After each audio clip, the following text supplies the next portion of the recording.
जय हिंद। नमस्कार साथियों, कैसे हैं आप सभी लोग। उम्मीद करते हैं कि आप सभी लोग अच्छे होंगे और आप सभी लोग की तैयारी जो है साथियों बिल्कुल ही अच्छी तरीके से चल रही होगी। तो साथियों, आज की इस क्लास में हम सभी लोग जो है RRB NTPC under graduate exam 2026 के लिए जो है टॉप ऐसे इंपोर्टेड और चुनिंदे प्रश्नों को देखेंगे जो कि साथियों आपके 19 और 20 जून के एग्जाम के लिए काफी ही इंपोर्टेंट हैं।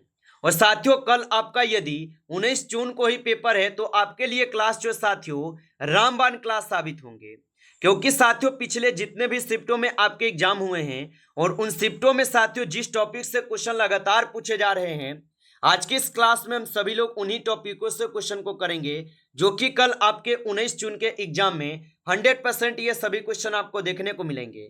तो चलिए क्लास को स्टार्ट करते हैं। उनसे पहले यदि आप इस चैनल पे पहली बार जुड़े हैं तो आप इस चैनल को सब्सक्राइब करके ऑल नोटिफिकेशन को ऑल पे दबा के जुड़ जाइएगा, जिससे कि जब भी कोई नई क्लास हो सबसे पहले क्लास का नोटिफिकेशन आपके पास पहुंच सके। तो आप इस चैनल को सब्सक्राइब कर लीजिए, साथ ही साथ आप जो है इस क्लास को भी लाइक जरूर कर लीजिएगा। तो चलिए क्लास को स्टार्ट करते हैं और देखिएगा क्वेश्चन क्या पूछा है। क्वेश्चन पूछा है कि अकबर के दरबार के प्रसिद्ध नवरत्नों में से कौन शामिल नहीं था। चलिए बताएंगे। ये सभी क्वेश्चन काफी इंपोर्टेंट और चुनिंदे क्वेश्चन को लिए हैं जो कि आपके एग्जाम में 100% जो ये सभी क्वेश्चन आपको पूछे ही जाएंगे। और बताइए कि अकबर के दरबार के प्रसिद्ध नवरत्नों में से कौन शामिल नहीं था। तो यहाँ पे इस क्वेश्चन का आप सही जवाब ऑप्शन सी कीजिएगा, अमीर खुसरो नहीं था। ऑप्शन यहाँ पे सी सही जवाब है। आगे देखिए, अगला प्रश्न यहाँ पे दिए गए हैं और प्रश्न क्या पूछा है कि ऑक्सीजन की खोज 1774 में किसने की थी। चलिए बताएंगे कि ऑक्सीजन की खोज 1774 में किसने की थी। तो ऑक्सीजन की खोज किए थे यहाँ पे कौन। तो यहाँ पे 2 नंबर क्वेश्चन का आप सही जवाब ऑप्शन ए कीजिएगा। चलिए अगला प्रश्न यहाँ पे देखेंगे। प्रश्न पूछा है कि ऑक्सीजन नाम किस वैज्ञानिक ने दिया था।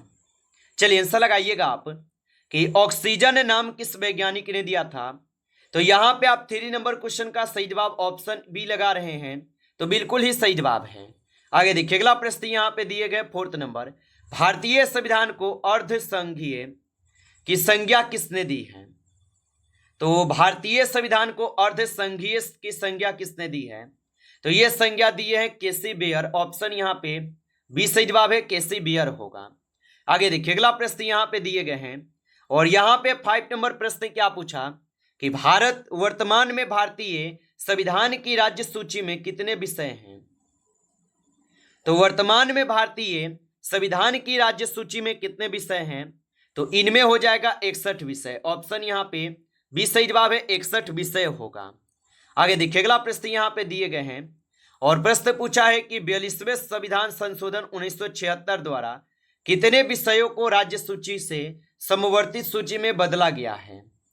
तो 42वें संविधान संशोधन 1976 के द्वारा जो है कितने विषय को राज्य सूची से समवर्तित सूची में बदले गए। तो आप बताएंगे 5 को। ऑप्शन यहाँ पे बी सही जवाब है, 5 को बदले गए। अगला प्रश्न देखेंगे, यहाँ पे 7th प्रश्न है। इनमें से कौन सा विषय 42वें संविधान संशोधन द्वारा समवर्तित सूची में नहीं जोड़ा गया था। तो इनमें से कौन सा विषय 42वें संविधान संशोधन 19 के द्वारा समवर्तित सूची में नहीं जोड़ा गया था। तो आप बताएंगे यहाँ पे हो जाएंगे विवाह जो है ये नहीं जोड़े गए। ऑप्शन सी कीजिएगा सही जवाब। चलिए अगला प्रश्न यहाँ पे है और प्रश्न है कि उलगुलान का संबंध किस विद्रोह से है। तो उलगुलान का जो संबंध है ये किस विद्रोह से होगा। तो इनका संबंध जो है बिरसा मुंडा विद्रोह से है। ऑप्शन यहाँ पे सी सही जवाब है, बिरसा मुंडा विद्रोह से है। चलिए अगला प्रश्न यहाँ पे देखेंगे और यहाँ पे प्रश्न पूछे गए बिरसा मुंडा का विद्रोह मुख्य रूप से किस क्षेत्र में हुआ था। तो बिरसा मुंडा का जो विद्रोह हुए थे ये मुख्य रूप से किस क्षेत्र में हुआ। तो ये हुए थे छोटा नागपुर में। ऑप्शन यहाँ पे बी कीजिएगा सही जवाब, छोटा नागपुर झारखंड में। चलिए अगला प्रश्न यहाँ पे देखेंगे और यहाँ पे प्रश्न क्या पूछा आपसे कि चुरार विद्रोह के प्रमुख नेता कौन थे। तो चुरार विद्रोह के प्रमुख नेता जो है यहाँ पे कौन थे। तो इनके प्रमुख नेता जो है दुर्जन सिंह थे। ऑप्शन सी सही जवाब है। चलिए अगला प्रश्न यहाँ पे देखेंगे। 11th क्वेश्चन पूछा है कि दक्षिण भारत का अन्न भंडार किसे कहा जाता है? चलिए बताएंगे कि दक्षिण भारत का अन्न भंडार किसे कहते हैं? तो दक्षिण भारत का अन्न भंडार जो है यहाँ पे बोले जाते हैं कावेरी डेल्टा को। ऑप्शन यहाँ पे बी कीजिएगा सही जवाब, कावेरी डेल्टा को। चलिए अगला प्रश्न यहाँ पे देखेंगे, और यहाँ पे प्रश्न पूछा है कि कावेरी डेल्टा का मुख्य केंद्र जो है कौन सा जिला है? चलिए बताएंगे, तो कावेरी डेल्टा का मुख्य केंद्र कौन सा जिला है? तो यहाँ पे इस क्वेश्चन का आप सही जवाब जो है ऑप्शन बी कीजिएगा, तंजावुर होगा। ऑप्शन यहाँ पे बी सही जवाब है, तंजावुर होगा। चलिए अगला प्रश्न यहाँ पे देखेंगे, यहाँ पे 30 नंबर प्रश्न है कि निशा दीप्त बादल वायुमंडल के किस परत में बनते हैं? तो निशा दीप्त बादल वायुमंडल के किस परत में बनते हैं? तो ये बनते हैं मध्यमंडल में। ऑप्शन सी कीजिएगा, मध्यमंडल में बनते हैं। आगे देखिए अगला प्रश्न, यहाँ पे प्रश्न पूछे गए कि निशा दीप्त बादल किस चीज से बने होते हैं?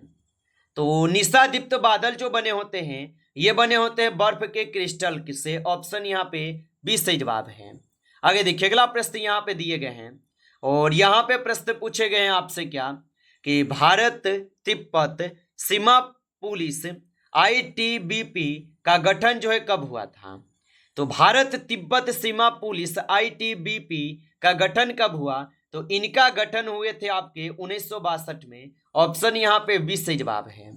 चलिए अगला प्रश्न यहाँ पे देखेंगे, प्रश्न यहाँ पे है कि ITBP किस सीमा की सुरक्षा के लिए जो है उत्तरदायी है?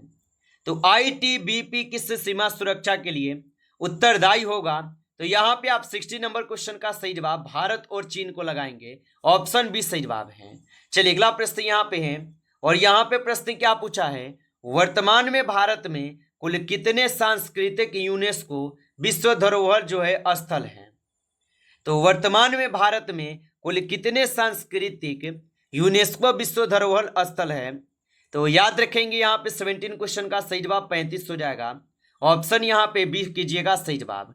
चलिए अगला प्रश्न यहाँ पे देखेंगे, यहाँ पे प्रश्न पूछे गए हैं कि 2024 में किस स्थल को यूनेस्को सांस्कृतिक धरोहर में शामिल जो है किया गया है? तो 2024 में किस स्थल को यूनेस्को सांस्कृतिक धरोहर में शामिल किया गया? तो इनको किए गए यहाँ पे चराई देव मोईदाम में। ऑप्शन यहाँ पे 20 सही जवाब है। चलिए अगला प्रश्न यहाँ पे देखेंगे, और प्रश्न पूछा है कि भारत का पहला मिश्रित यूनेस्को विश्व धरोहर स्थल जो है कौन सा है? चलिए बताएंगे, और आप अभी तक इस क्लास को लाइक नहीं किए साथियों तो क्लास को एक बार आप लाइक कर लीजिए।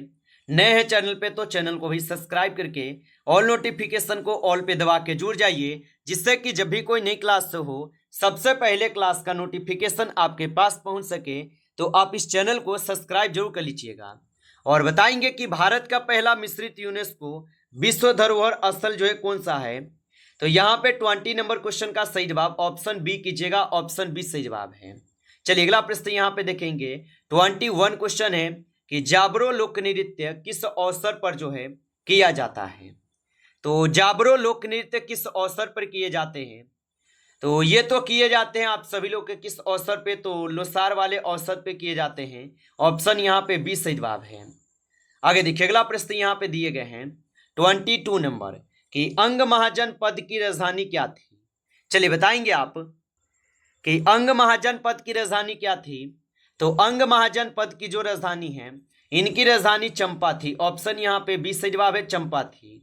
आगे देखिए अगला प्रश्न यहाँ पे दिए गए हैं, और प्रश्न क्या पूछा है कि किस मगध सम्राट ने अंग महाजन पद को जीता था?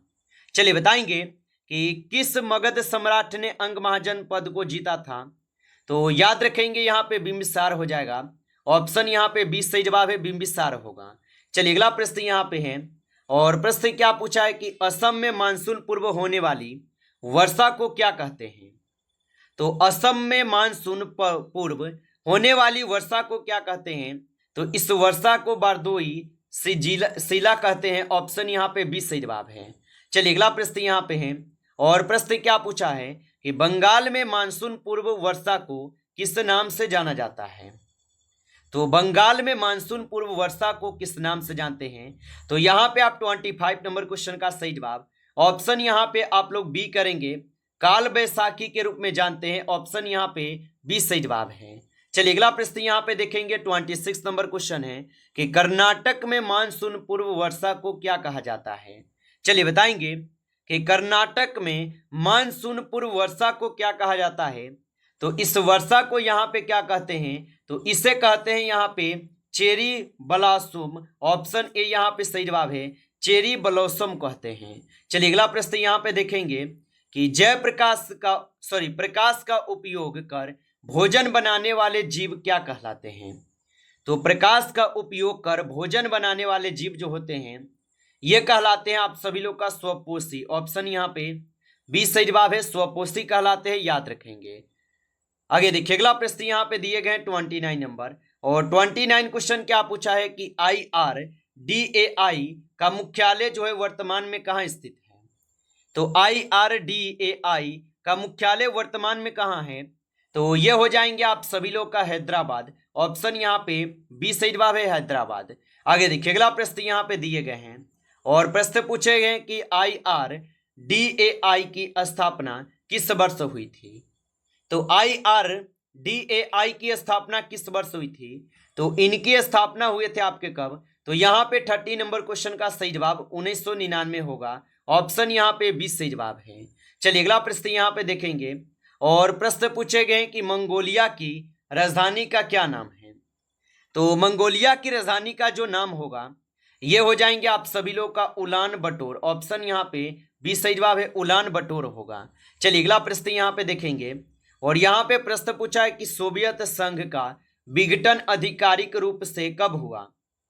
तो सोवियत संघ का विघटन आधिकारिक रूप से कब हुआ, तो ये आधिकारिक रूप से हुए थे 1991 में। ऑप्शन यहाँ पे 20 सही जवाब है, 1991 में। चलिए अगला प्रश्न यहाँ पे देखेंगे 33 नंबर क्वेश्चन है, सोवियत संघ के विघटन के समय वहां के नेता कौन थे। तो सोवियत संघ के विघटन के समय वहां के जो नेता थे, वहां के नेता थे आपके कौन, तो यहाँ पे इस क्वेश्चन का सही जवाब ऑप्शन बी कीजिएगा, मिखाइल गोर्बाचेव होगा। ऑप्शन बी सही जवाब है। चलिए अगला प्रश्न यहाँ पे देखेंगे, प्रश्न क्या पूछा है कि भारतीय संविधान के किस अनुच्छेद के द्वारा राज्यों में राष्ट्रपति शासन लगाया जाता है। तो संविधान के किस अनुच्छेद के द्वारा राज्यों में राष्ट्रपति शासन लगाए जाते हैं, तो ये आपके अनुच्छेद 356 के तहत होगा। ऑप्शन यहाँ पे 20 सही जवाब है। चलिए अगला प्रश्न यहाँ पे देखेंगे, प्रश्न पूछा है कि भारत में पहली बार राष्ट्रपति शासन किस राज्य में लगा था। चलिए बताएंगे, तो भारत में पहली बार राष्ट्रपति शासन किस राज्य में लगा था, तो सबसे पहले पंजाब में लगे थे। ऑप्शन यहाँ पे 20 सही जवाब है, पंजाब में लगे थे। नमस्कार साथियों, इस क्लास में आपके टॉप 35 क्वेश्चन थे जो काफी इंपॉर्टेंट क्वेश्चन थे। साथियों यदि आपको क्लास अच्छा लगा हो तो क्लास को आप लाइक कर लेंगे। नए जुड़े हैं आप इस चैनल पे तो चैनल को सब्सक्राइब करके ऑल नोटिफिकेशन को ऑल पे दबा के जुड़ जाइए, जिससे कि जब भी कोई नई क्लास हो सबसे पहले क्लास का नोटिफिकेशन आपके पास पहुंच सके। तो आप इस चैनल को सब्सक्राइब जरूर कर लीजिएगा। चलिए फिर मिलते हैं आपसे नेक्स्ट टॉपिक के साथ नेक्स्ट क्लास में, तब तक के लिए जय हिंद जय भारत।